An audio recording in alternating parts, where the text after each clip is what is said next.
Many thanks for being there. And the program is still Good Morning Abuja showing only on the Unity Station NTA Channel 5 Abuja. And this time around, we want to talk about our roads, how we can use our road, how we can manage our road use management. And we have our in-house person, the friend of the station with us this morning. Who am I talking about? CRC Silvanus Ekpeyong, who is the unit head of operations Central Business District of the Federal Road Safety Corps to talk to us more about road use management. CRCF Young, you're welcome to the program. Thank you for It's having good to me. have you again with I'm us. always here for you. All right. Okay, we want to talk about road use management. I think it's a series we've started. We still want to continue on that. But before we go into that, talk to us about the road in the Federal Capital Territory. I'll say what happened within the week. And the week under review, the road within the central business district is good. Movement is very free. Okay. After the protest, people Went to rest, right? people jump into the road and we Okay. have Activities. a lot of activities going on the road, and the road is very busy these days. Okay.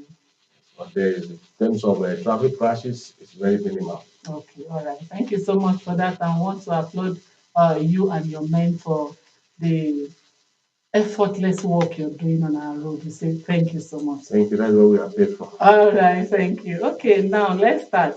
Um, how can technology, let's even, we talked about technology the other time. How can technology be used to enforce this traffic law more effectively?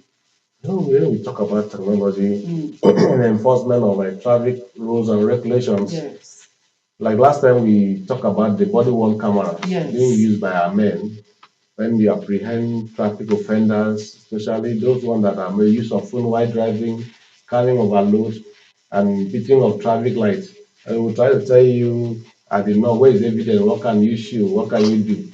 By the time we present them the video and the play off of what happened, they will keep quiet. So with that, the FRS has come in with different technology to enforce the traffic rules and regulations. Use of body on cameras, radar guns to detect the speed limit of a vehicle. Some vehicle will be moving above the speed being categorized for the particular road or a particular vehicle.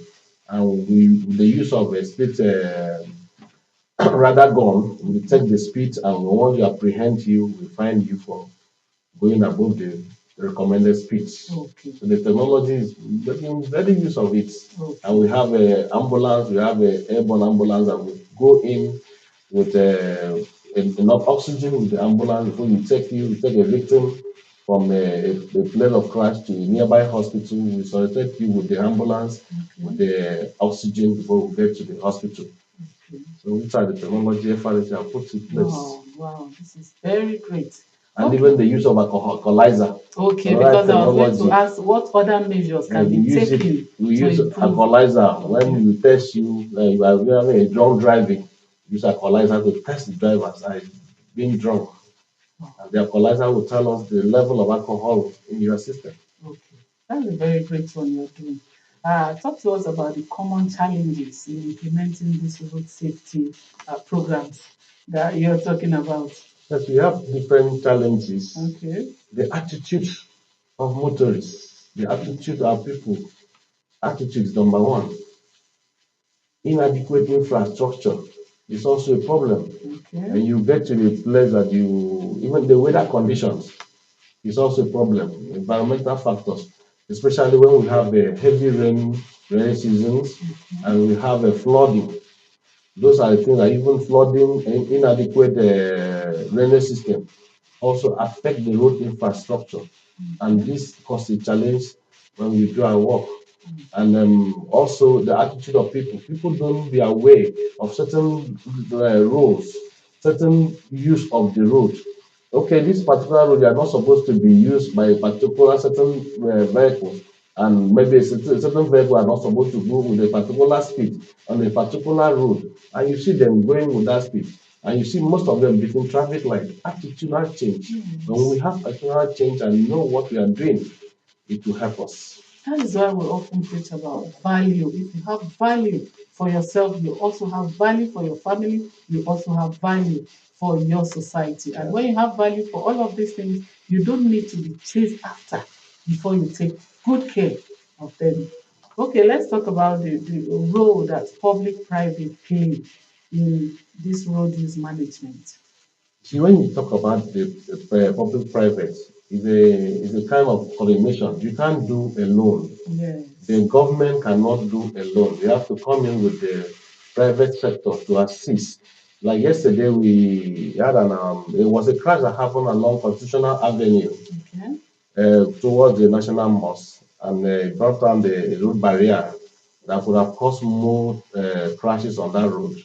And when we went there to clear the obstructions, with our the tow truck we went with, thinking that we'll be able to lift the barrier on the road. Okay. Our tow truck was the minimal one could not carry it. In the process, we have to liaise with the construction company, this Wow, Chinese it's a construction good one. company, Yeah. CCGE, Okay. and they really help us to use the lift to lift the obstruction off the road. Wow. With that, working in conjunction with these Yes. private companies, private sectors, you will not be able to render the work. So it's a kind of coordination. You have to work hand in hand with them and really help in minimizing and maintaining the road infrastructure. That is why they say both security is everybody's business. Yes. Yes. So even how to manage our roads should be all of our concerns. Okay, what are the best method for educating the public about this road use management? Well, when you talk of method of educating public on the road use management, what we are doing today is also another way of educating public. We have different ways of educating them. We go to motor parks, we go to churches, even we go to offices to educate them. At the time, there was a time my unit commander went there with the sector commander to FCDA to talk to the management and the staff of FCDA. It's another way of educating the public. When we go to motor parks, we go to churches, we go to mosques. Every Friday, we will see us in the mosque preaching the safety, cautions, how you maintain the road, how to use the road. We go to churches on Sunday, preach to them. These are methods we are using to educate road users.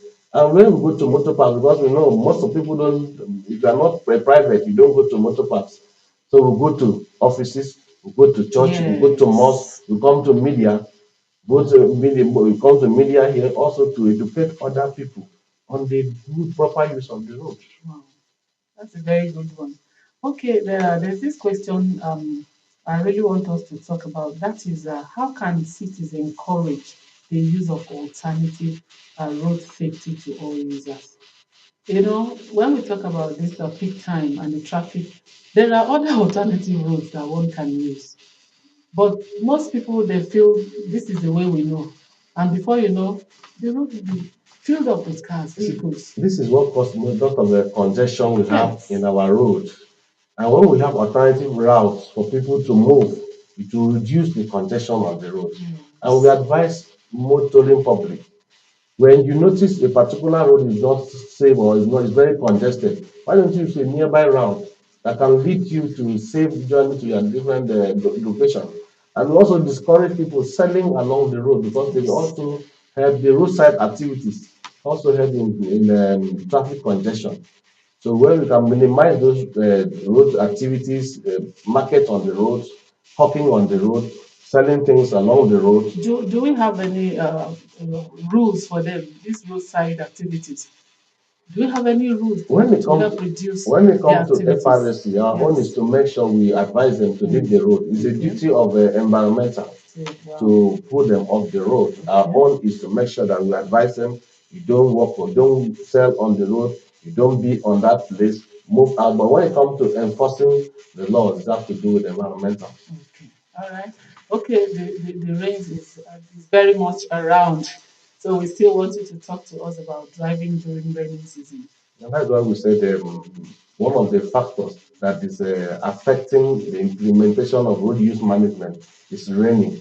When it comes to heavy raining, you see it become a problem. And most of our roads that are the drainage are filled up with the activities of human beings.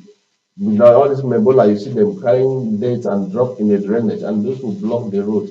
and it cause a problem on the road, especially when the rain seasons are here. So you advise people instead of putting the those debris in the drainage system, park it where the environmental will come and evacuate them and allow, because when you put them in the drainage, when the rain comes, you bring them up all the debris to the road, and will have effects on the motor, the tires. You can drive on the road and you don't even know you pick a nail, and it can lead to punctures of tires and lead to a crash. So with this rain season, we advise those people patronizing putting those refuse on the drainage. They should not use it. And the motorists, when you are driving, you reduce your speeds. Okay. And this particular when you are driving under the rain, and if you cannot see, we advise you to park your vehicle, wait until the rain subsides. We advise you also make sure that your wiper is working very well. Working. Okay. I know you're giving us advice. Quickly, other tips we need to know, even about our cars and the road before we go. Like you said, road safety is a business for everybody. Safety is for everybody. Even you that own private vehicle, your safety is also important. You have to make sure your vehicle is in safe, good condition before you move off the road. Do the simple traffic drills in the morning. Check your oil, check your fan belt tension, check your water, check your engine oil level, check your battery, check your tires, check it round. Are they okay? If they are not okay, please do something about it. Don't manage them to the road, because it can cause a problem to you and other road users. Make sure your vehicles are good and safe before you put to the road. Thank you so much for your time with us this morning. We appreciate you. Thank you. Okay, we have been talking about road use management, and we've heard it from resource person this morning. It's everybody's business. You contribute your quota, I contribute my quota to ensure we use the road effectively and manage it well for all of us to use. We've been talking to CRC Silvano Zepeyong, who is the unit head of operations, Central Business District of the Federal Road Safety Corps. Now we're going to go on this quick break. When we come back, we have more for you. Stay with us, please.